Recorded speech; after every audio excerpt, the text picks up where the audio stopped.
Extra income in 2025 5 methods ഏതൊക്കെയാണ് നമുക്ക് നോക്കാം. ഫസ്റ്റ് വൺ യൂട്യൂബാണ്. Verified Gmail and phone number ഉണ്ടെങ്കിൽ നമുക്ക് ഒരു ചാനൽ സ്റ്റാർട്ട് ചെയ്യാൻ പറ്റും. വാലിഡ് ആയിട്ടുള്ളൊരു ടോപ്പിക്കും കൺസിസ്റ്റൻ്റ് ആയിട്ട് വീഡിയോസ് നമ്മൾ പോസ്റ്റ് ചെയ്യുന്ന അനുസരിച്ച് നമ്മുടെ വ്യൂവേഴ്സ് ആൻഡ് സബ്സ്ക്രൈബേഴ്സ് കൂടും. അതനുസരിച്ച് നമ്മുടെ ചാനൽ മോണിറ്റൈസ് ആവും. ഇതൊരു ബെറ്റർ ഓപ്ഷനാണ് 2025 എക്സ്ട്രാ ഇൻകം ഏൺ ചെയ്യാൻ. രണ്ടാമത് വന്നിട്ട് സ്വിംഗ് ട്രേഡിംഗ് ആണ്.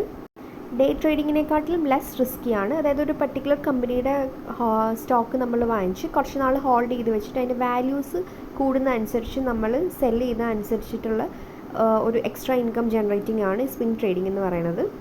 മൂന്നാമത് വന്നിട്ട് fixed deposit and liquid mutual funds.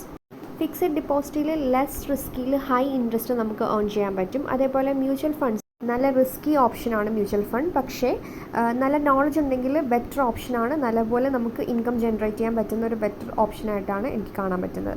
Then നമ്മൾ അഫിലിയേറ്റ് മാർക്കറ്റിങ്ങിലേക്കാണ് പോകുന്നത്. എല്ലാ online platform like Amazon, Myntra, Flipkart എല്ലാവർക്കും അഫിലിയേറ്റ് മാർക്കറ്റിംഗ് ഓപ്ഷൻസ് ഉണ്ട്. ഇത് ചെയ്യാൻ പോകുന്ന ആൾക്കാർക്ക് അത്യാവശ്യം ഓഡിയൻസ് ഉണ്ടെങ്കിൽ ഇതൊരു ബെറ്റർ ഓപ്ഷനാണ്. നമ്മൾ കൊടുക്കുന്ന പ്രോഡക്റ്റ് ലിങ്ക്സ് വഴി ആൾക്കാർ പർച്ചേസ് ചെയ്യുന്നതിലാണ് ഇതിൻ്റെ ഇൻകം ജനറേഷൻ വരുന്നത്. ഫൈനലി ഡിജിറ്റൽ പ്രോഡക്റ്റ് സെല്ലിംഗ് ആണ്.